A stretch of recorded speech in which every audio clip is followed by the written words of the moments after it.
Kalyandurg YCP incharge తలారి రంగయ్యకు పోలీసులు నోటీసులు ఇచ్చారు. ఆనంద్ అనే యువకుడు మృతి కేసులో కూడా రంగయ్య ఆరోపణలు ఎదుర్కొంటున్నారు. ఆత్మహత్య చేసుకున్నాడని పోలీసుల దర్యాప్తులో కూడా వెల్లడైంది. అయితే చంపేశారంటూ కూడా ఆరోపణలు చేశారు తలారి రంగయ్య. ఆరోపణలకు ఆధారాలు చూపాలంటూ కూడా తలారి రంగయ్యకు నోటీసులు అందించారు. ఆత్మహత్యను హత్యగా చిత్రీకరిస్తున్నారంటూ తలారి రంగయ్యపై కూడా ఆరోపణలు వినిపిస్తున్నాయి. ఇక దీనికి గాను తలారి రంగయ్యకు కూడా ఇప్పుడు నోటీసులు వెళ్లటం అయితే జరిగింది. ఇక దీనికి సంబంధించిన డీటెయిల్స్ మా ప్రతినిధి రసూల్ అందిస్తారు. రసూల్, అసలు ఈ నోటీసులకు సంబంధించిన డీటెయిల్స్ ఏంటి? కళ్యాణదుర్గం నియోజకవర్గం సంబంధించినటువంటి ఓ ఘటనలో ఆనంద్ అనేటువంటి యువకుడు ఆత్మహత్యకు పాల్పడినటువంటి సంఘటన. టి ఆనంద్ అనేటువంటి యువకుడు. అయితే ఈ ఘటనకు సంబంధించి అనంతపురం మాజీ ఎంపీ వైఎస్ఆర్సీపీ నాయకుడు తలారి రంగయ్య పోలీసుల పైన తీవ్రమైనటువంటి ఆరోపణలు చేశారు. అదే విధంగానే కళ్యాణదుర్గం నియోజకవర్గం ఎమ్మెల్యే వారిపైన కూడా ఆరోపణలు చేసినటువంటి పరిస్థితి. ఇటీవల వైఎస్ఆర్సీపీ పార్టీ కార్యాలయంలో తలారి రంగయ్య మీడియాతో మాట్లాడుతూ ఆనంద్ది ఆత్మహత్య కాదు, ఇది ఒక పరువు హత్య అనేటువంటి విధంగా ఆరోపించాడు. దీనికి సంబంధించి పూర్తి స్థాయిలో ఆధారాలు సైతం ఉన్నాయి, నేను ఆధారాలతోనే మాట్లాడుతున్నాను అనేటువంటి విధంగా కూడా తలారి రంగయ్య ఆరోపించినటువంటి పరిస్థితి. అయితే ఆనంద్ అనేటువంటి వ్యక్తి ఓ అమ్మాయిని ప్రేమించినటువంటి వ్యవహారంలో జరిగినటువంటి పరిణామాల నేపథ్యంలో ఆయన బెంగళూరుకి వెళ్ళిపోయాడు ఉపాధి కోసము. అయితే కొంతమంది ఆయన్ను ఇక్కడికి పిలిపించి ఆయన పైన దాడి చేశారు. ఈ క్రమంలోనే ఆయన చనిపోయాడు అనేటువంటి విధంగా కూడా తలారి రంగయ్య ఆరోపించినటువంటి పరిస్థితి. అయితే తలారి రంగయ్య ఏదైతే ఆరోపించాడో ఆనంద్ అనేటువంటి యువకుడు తాను ఇక జీవితం పైన విరక్తి చెందాను, నేను ఈ జీవితంతో పోరాడలేను అనేటువంటి విధంగా చెప్తూ పురుగుల మందు తాగి ఆత్మహత్యాయత్నానికి పాల్పడ్డాడు. ఈ ఘటన పైన అతన్ని స్థానికంగా ఉన్నటువంటి ఆసుపత్రిలో చికిత్స చేయించినటువంటి అనంతరం మెరుగైన చికిత్సకి అనంతపురం ప్రభుత్వ ఆసుపత్రికి తరలించారు. అక్కడ ఆసుపత్రిలో వైద్యం పొందుతూ ఆయన మృతి చెందాడు ఆనంద్ అనేటువంటి విధంగా కూడా ఉంది.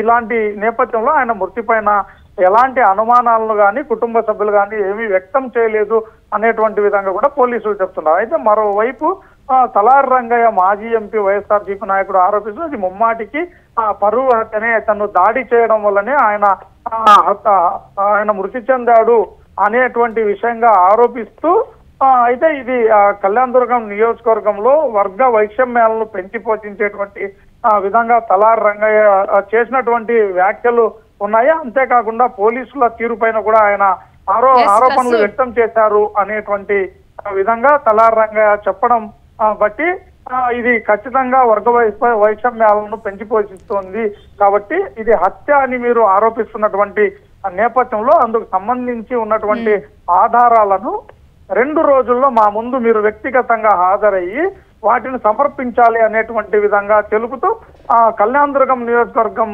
సర్కిల్ ఇన్స్పెక్టర్ ఈ రోజు తలారి రంగయ్యకు నోటీసులు పంపించినటువంటి విషయము రేణుశ్రీ. ఇప్పటికే కూడా రంగయ్య తన దగ్గర కూడా దీనికి సంబంధించి ఆల్రెడీ కూడా తన దగ్గర సేకరించాను, ఆధారాలు ఉన్నాయని చెప్పారు. మరి నిజంగానే రంగయ్య దగ్గర ఆధారాలు ఉన్నాయి, వాటితో ఈ నోటీసులో పేర్కొన్న విధంగా కూడా ఆధారాలు తీసుకొని పోలీసుల ముందుకు వెళ్ళనున్నారా?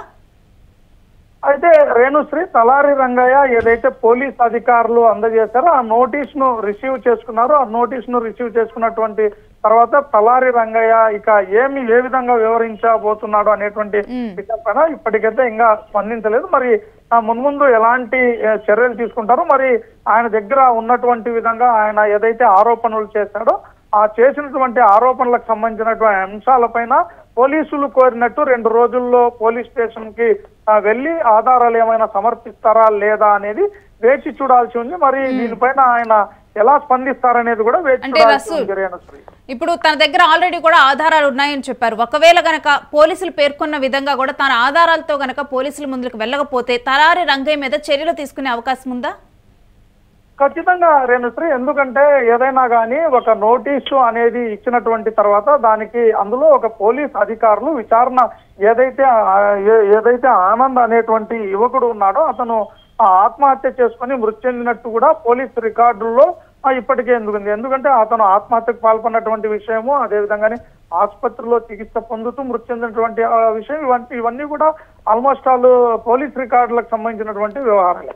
ఈ నేపథ్యంలో ఎలాంటి ఆధారాలు లేకోకుండా తలారి రంగయ్య నిజంగా ఆరోపణలు చేసి ఉంటే మాత్రం పోలీసులు ఇచ్చినటువంటి నోటీస్ కి ఖచ్చితంగా స్పందించాలి, ఆయన హాజరు కావాలి. అందుకు అనుగుణంగా ఏదైతే ఆధారాలు ఉన్నాయో వాటిని సమర్పించాలి. లేకపోతే పోలీస్ అధికారులు తర్వాత ఎలాంటి చర్యలు తీసుకోవచ్చు అనేటువంటి విషయాలపై వాళ్ళు మూవ్ అయ్యే అవకాశం అయితే ఉంది. Renusri, thanks for the details Rasu. ఇక తలారి రంగయ్యకైతే ఆనంద్ అనే యువకుడు మృతి కేసులో కూడా నోటీసులు వెళ్ళాయి. ఎందుకంటే ఆ యువకుడిది ఆత్మహత్య కాదు హత్య అంటూ కూడా తలారి రంగయ్య ఆరోపిస్తూ తన దగ్గర ఆధారాలు కూడా ఉన్నాయి అంటూ కూడా తను పలు వ్యాఖ్యలు చేయడం జరిగింది. అందుకు గాను ముఖ్యంగా కూడా వర్గ విభేదాలను కూడా పెంచి పోషించే విధంగా ఈ వ్యాఖ్యలు ఉన్నాయంటూ కూడా పోలీసులు నోటీసులు ఇచ్చారు. ఆ ఆధారాలు ఏంటో కూడా తమ ముందుకు తీసుకొని రావాలని, దీని మీద తలారి రంగయ్య ఏ విధంగా రియాక్ట్ అవుతారనేది కూడా చూడాలి.